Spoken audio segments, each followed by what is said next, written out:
very neutral on here. In fact, in July of 2009, a couple months ago, 3 months ago now, the Russian government proposed a treaty with the United States to limit or entirely restrict the development of cyber weaponry and cyber warfare capabilities. The Russians proposed this, the United States rejected it. The official reasons for rejecting it were because the US said we should not focus on limiting offensive capabilities. Instead, governments should work together to focus on defense, defense, defense. This was a US official that actually said that. It's an exact quote. Defense, defense, defense. That's where we've got to focus. They also said that this should be dealt with by law enforcement and not by some sort of international treaty that limits these capabilities. Those are the official reasons. What about some unofficial reasons that this may have happened? Well, from what I understand, one of the unofficial reasons for this is a treaty between the United States and Russia to limit cyber warfare capabilities that doesn't include China is really kind of meaningless, right? China is a major actor on the world stage. Their participation would be necessary to have this actually have some important meaning. So that was one of the possible unofficial reasons. Another unofficial reason, how do you detect when somebody's violated such a treaty? When organizations, when governments make chemical weapons, there are certain residues that are left behind that you might be able to inspect for. Yes, it's not perfect, it's hard, but it's possible. Or biological weapons or nuclear weapons require an industrial infrastructure that can be inspected, perhaps by satellites or inspectors going around. For cyber weapons, this is very hard to do. It really is.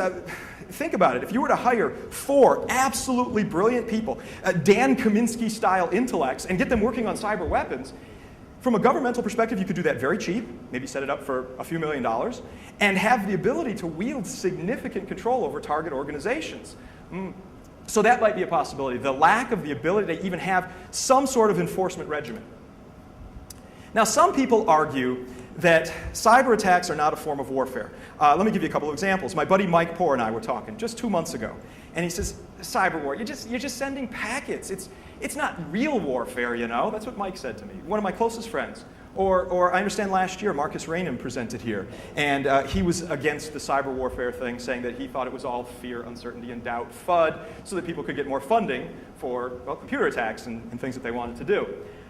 I responded to my buddy Mike Poore by saying, you know, it has been accepted for hundreds of years that a blockade is an act of war. It just is. I mean, you look it up. A blockade is an act of war. Okay, if somebody were to bring down the internet for a country, wouldn't that be a form of blockade? I mean, what is a blockade? A blockade has a naval implication where you're sending your boats to block a port of trade so people can't get in or get out to do trade. So there's an economic impact. Well, if you bring down the internet connection for a given country, or the internet connections, isn't that really a form of blockade? There are debates in the US right now as to whether this is a form of blockade. If somebody were to take Amazon.com down for a day, what would be the implications for the US or maybe your own country's finances, economically? Would that be the equivalent of a blockade? What are their motivations and who's funding them? Another issue here is a cyber attack as a precursor to a kinetic attack. Let me tell you, I was doing a presentation at the Pentagon, completely unclassified. I wouldn't be talking out of turn here. Completely unclassified. I was doing a presentation where I was standing up in front of the room and a bunch of folks in military uniform in the room, and I'm talking about a kind of computer attack and different ways to hack things in a scenario. And I'm going through the presentation, a guy raises his hand. I said, yes, sir. What's your question? He says, that machine up there, sir. I said, yes. He says, what do you do about that one if it gets in your way? And I said, oh, that one? Oh, you just blow it up. And I continued to present, and he raised his hand again. And I said, yes, yes. He said, sir, when you said blow that up, did you mean kinetically? Ooh. Well, you know, I'm a hacker. I just meant, like, you know, send him some malformed packets, blue screen of death kind of stuff. But if you have in your bag of tricks the kinetic attack, well, maybe the integration of cyber war and kinetic war, it hadn't crossed my mind to actually physically blow it up, because I'm not from that world, but there are people that are from that world. Okay? So, the concern here is that a cyber attack could be the precursor to a kinetic attack, like we saw with Georgia.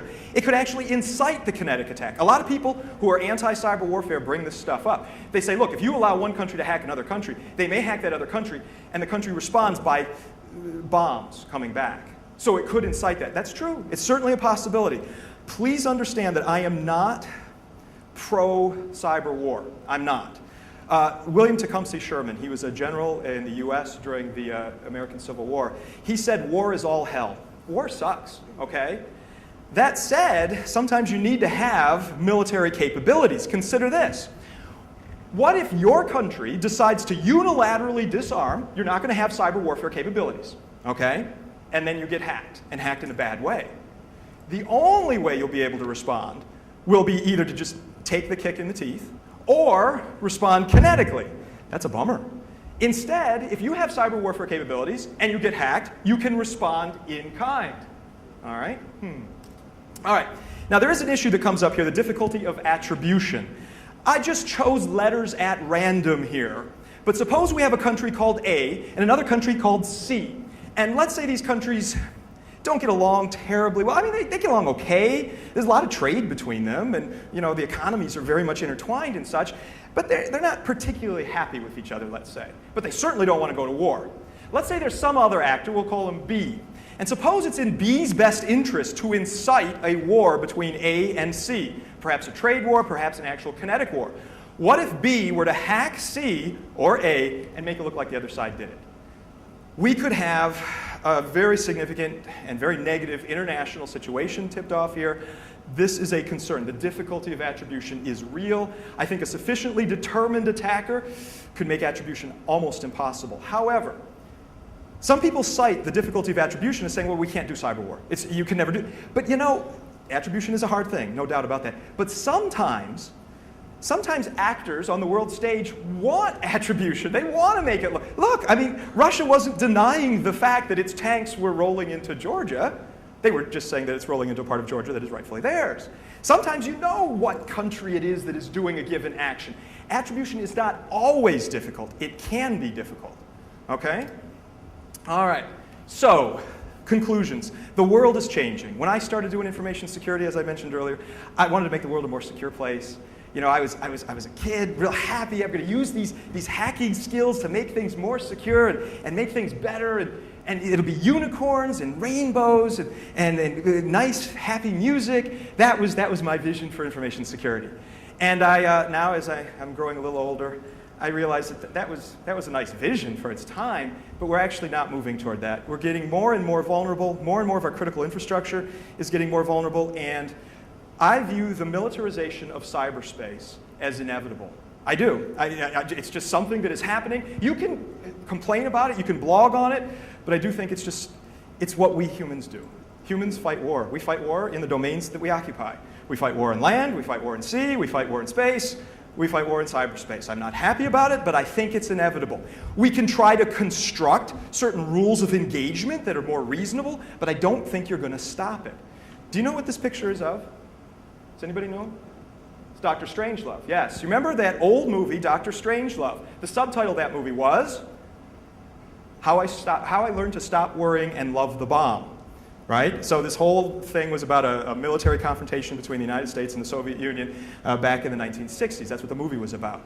Well, if you look at it, cyber warfare is actually a rather more civilized way of waging war, isn't it? My country and many of your guys' countries have, over the last 50 or 60 years, built a military infrastructure that was designed to vaporize in nuclear fire your enemies. That's awful, but that's what we've done. Now we're talking about cyber warfare, where you're going to hack your enemies. Look, if you are going to attack me and you give me a choice of nuclear vaporization of me and my family versus hacking me, I'm going to choose hack every time. Please, hack me, right? It's a more civilized way of engaging in war. I was talking with a buddy of mine at the NSA about this, and I said, hey, hack me every time. He says, well, if they hack you and they completely disable and destroy the power infrastructure of your country, you very well might starve. So instead of dying in a millisecond, you might die a gruesome death over months. I said, I'll take that risk.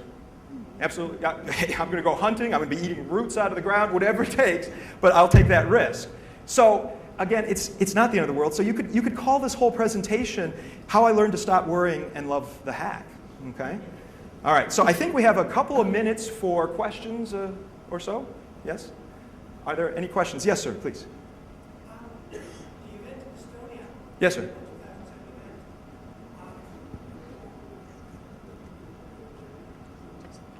difficulties in attribution mean that you don't have a clue what that actually is or was or what happened. That is true, but I caution you on that.